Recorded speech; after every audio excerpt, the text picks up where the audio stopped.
The first thing the teller said was, "Sir, this line is for account holders only." Nolan Ashby had been standing in that line for 11 minutes. He had a number. He had pulled it from the little red dispenser by the door the same way everyone else had.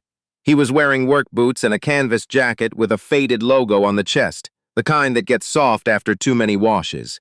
His hands were in his pockets. He was not doing anything unusual. He was just standing there, waiting the way people wait in banks. The teller, her name tag said Brielle, silver letters on a white rectangle, had not asked anyone else for proof of membership. Not the woman in the wool coat in front of him. Not the older gentleman with the crossword folded under his arm. She had looked past both of them and found Nolan Ashby, and decided in the span of about 3 seconds that he did not belong. "I have a number," Nolan said. "This line," Brielle repeated.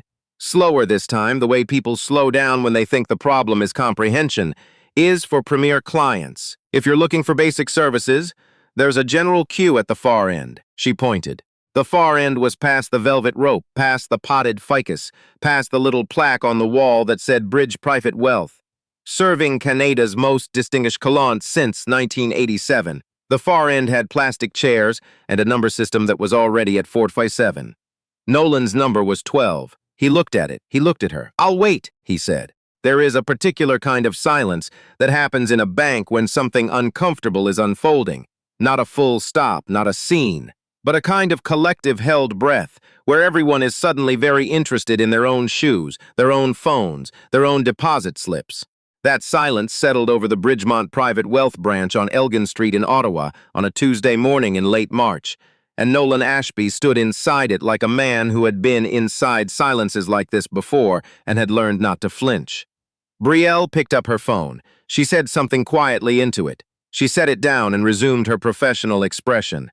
The man who came out of the back office 2 minutes later was named Dale Fitch, branch manager, according to the laminated card in the little holder on his desk, which was visible through the glass partition.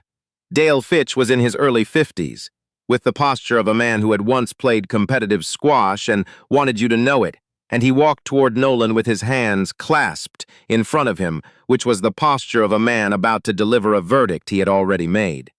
"Good morning," Dale said. "I understand there may be some confusion about our service tiers." "There's no confusion on my end," Nolan said. Dale smiled. It was not a warm smile. It was the kind of smile that gets deployed when someone needs to be managed. "Our premier line is reserved for clients with a minimum portfolio threshold of $250,000. I'm sure you understand. It's a matter of ensuring our most established clients receive timely service," Nolan said. "Exactly. Pull up the account," Nolan said. "N. Ashby. The first name is Nolan." Dale looked at him for a moment. Then he looked at Brielle. Something passed between them, the kind of look that doesn't need words, and Brielle typed, and then she went very still. Dale did not look at the screen. He was still looking at Nolan. He said, "Sir, I'm going to have to ask you to move to the general. Pull up the account," Nolan said again. The same words, the same tone, not louder, not angrier. Just exactly the same, like a man who has learned that patience, applied correctly, is its own kind of force. There is a moment in some confrontations, not all of them, but some, where the person doing the dismissing pauses, where some small signal gets through the noise. Maybe it's the stillness of the other person. Maybe it's the way they don't raise their voice when they should. Dale Fitch had that moment. He turned to the screen, his expression changed. Not dramatically. Dale Fitch was not the kind of man who did dramatic. But something shifted around his eyes, something tightened in the jaw, and he read whatever he was reading for 3 full seconds before he looked back up. "Mr. Ashby," he said. The Mr. had not been there before. "I see you have an account with us." "I do," Nolan said. "I apologize for any inconvenience. I'd like to speak with someone about restructuring the bond portfolio," Nolan said. "The one linked to the Ashby Family Trust. And I'd like to do it in the premier suite, since that's apparently what I'm entitled to." He said it quietly. He said it the same way he'd said everything else. There was no edge in his voice that you could point to, no anger you could call unreasonable. Just a man stating what he needed, in a building that belonged, in some considerable measure, to him. Let us be clear about who Nolan Ashby was, because Dale Fitch certainly hadn't bothered to find out before opening his mouth. Nolan was 51 years old. the youngest of 4 children raised in a 3-bedroom house in Scarborough by a woman who worked double shifts at a hospital laundry and a man who drove city transit for 32 years. He had grown up understanding that money was not something you talked about in polite company, partly because there had never been enough to make it comfortable conversation, and partly because his mother had told him, repeatedly, that the size of your wallet was not the size of your character, and that she would not raise children who confused the two. He had gone to Carleton on a partial scholarship and worked weekends at a print shop and summers in a warehouse to cover the rest. He had graduated with a degree in economics and immediately taken the most boring job anyone offered him.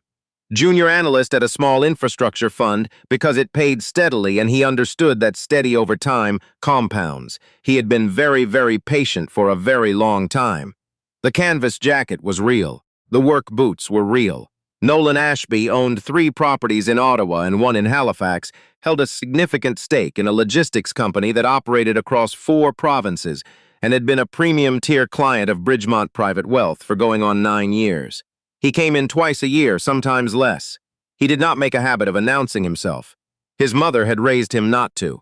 But here, in this branch on this Tuesday, he was standing in a line he was entitled to stand in, and a woman named Brielle had decided with her eyes before she used her words, and a man named Dale Fitch had backed her up without checking a single fact, and now Dale was standing in front of him with a new expression and an old apology. And Nolan was deciding quietly how he wanted this to go. He decided to let it go further. Not because he was cruel, not because he wanted to watch Dale Fitch suffer, but because there was a young man standing in the general queue. Early 20s, a dark green jacket, a folder of papers pressed against his chest like it was something precious, who had been watching the whole thing, who had gone very still when Dale came out, who had not looked away. And Nolan had a sense, the way you develop a sense for certain things after 51 years of life, that this young man needed to see how the rest of this went. So Nolan said, "I also have a question about the small business lending products. I've been considering recommending Bridgemont to a client of mine. She's looking to expand a catering operation, and she'd need both a business line of credit and a commercial account." Dale said immediately, "Of course, absolutely. We'd be very glad to discuss that. I'd like to meet with your small business advisor while I'm here. I'll arrange that right now." "And I'd like a coffee," Nolan said. "The Premier Suite has a coffee station, I believe." Dale said it did. Dale said he would personally get it sorted. Nolan nodded and walked through the velvet rope. The young man in the green jacket was still watching. He caught Nolan's eye for 1 second. Nolan did not wink, did not nod significantly, did not do any of the things that would have made it a performance. He just walked through, unhurried, the way a man walks through a door he owns the right to open. The Premier Suite was exactly as quiet as it had looked from outside. 4 leather chairs, a low glass table, a sideboard with a coffee machine that made single-cup pour-overs, and a window that looked out on the Rideau Canal.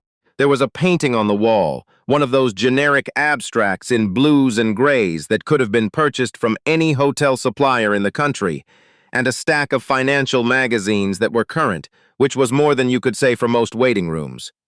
Nolan sat and waited. The advisor who came in 5 minutes later was a woman in her late 30s named Claudette Moreau, and she was, unlike Dale and Brielle, exactly what a financial advisor should be. Prepared, composed, and not visibly startled by the person across the desk. She had pulled the account before she walked in. Her face said so. Her handshake said she had decided to treat the situation as ordinary, which was the only correct decision. They talked for 25 minutes about the bond portfolio. Claudette had opinions. Nolan had opinions. They disagreed on 2 points and agreed on a direction, and she made notes on a legal pad in a precise, slanted hand. She did not waste his time. He did not waste hers. It was a good meeting. At the end, Nolan asked about the catering business, the lending products, the commercial account structure. Claudette said she would put together a package and have it sent to his email by end of week. She asked a few questions about the catering business, size, annual revenue, years operating, and she typed the answers in a way that suggested she was actually going to do something with them, not just appear to. "The owner is named Sharifa," Nolan said. "She's been running the operation out of a commercial kitchen in Vanier for 4 years. She has a waiting list. She just needs the capital to get her own space." Claudette nodded. That's exactly the kind of file we like to see, she said. Established revenue, proven demand. She should have no problem qualifying. Nolan thanked her. He meant it. When he came out of the suite, Dale Fitch was standing near the teller stations, not quite hovering, but close enough that it was obvious he'd been watching the door. His posture had rearranged itself from earlier, less squash, more supplication. "Mr. Ashby," Dale said. "I hope the meeting was productive." "It was," Nolan said. "I want to reiterate my apologies for the misunderstanding." Nolan looked at him for a moment, not unkindly, but directly. "It wasn't a misunderstanding, Dale," he said. "You looked at me and made a decision without checking. Brielle did the same. I want you to know I saw that, and I want you to know that I'll be following up with your regional client relations office to make sure it's documented." Dale's professional expression buckled slightly at the edges. "Of course," he said. Yes, of course you have every right." "I do," Nolan said, "and I'm not doing it to be punitive. I'm doing it because the next person who comes in here with work boots on might not have a Premier account, and they still deserve to stand in whatever line they want." He said it without drama. He said it the way you say something true that doesn't need decoration. Dale nodded. He looked, for the first time since this had started, like a man who understood that something had happened today that was going to stay with him. Not the formal complaint, though that would stay too, but the quiet certainty in Nolan Ashby's face. The absence of performance, the way he'd said it. Nolan turned and walked toward the exit. The young man in the green jacket was still there. Number 47, the general queue. He was at the front of it now, finally, waiting for a teller to open up. Nolan stopped beside him for exactly 1 moment. He didn't make a speech. He said, "That folder looks important. Hope it goes well." The young man said, "Thank you, sir." And then, before Nolan moved, "I saw what happened. You didn't have to be that calm." Nolan considered this. "Sure I did," he said. And then he was through the door and out on Elgin Street, and the March air was cold and clean off the canal, and the city moved around him the way cities do, indifferent, continuous, unaware. But something had shifted inside that branch. Not massively, not in the way that makes the news. Just the small, durable kind of shift that happens when someone decides to hold a line. Not their temper, not a grudge, just a line, and does it so steadily that even the person on the other side has to eventually look at what they've done. Claudette Moreau sent the lending package on Thursday. She included a note that said it was one of the stronger small business profiles she'd seen in that bracket this quarter. She also said she'd flagged the file for priority review. Sharifa O.C. Hammond got the call on a Monday. She cried a little, the good kind, standing in her commercial kitchen in Vanier with flour on her hands and a waiting list of 43 and a lease on a new space that was almost within reach. She didn't know about the Tuesday at the bank. She didn't know about the velvet rope or the teller named Brielle or the man named Dale Fitch and the particular shape of his assumptions. She didn't know that a man she'd known for 12 years, a quiet man who showed up to her pop-up dinners and always paid full price and never asked for anything, had walked into a building that morning carrying more than just his own dignity. She just knew that the loan was approved, that the space was real, that it was happening. Nolan found out when she called him. He was at his kitchen table with a cup of tea and the morning crossword, the same crossword the old man had been folding under his arm in the bank on Tuesday, the kind that comes with the paper and never gets easier, no matter how long you've been doing it. She talked for a long time. She was happy in the way people are happy when something they've worked for finally catches. He listened the way he always listened, completely, without interruption, in the way that had always made people feel rightly that someone was actually there.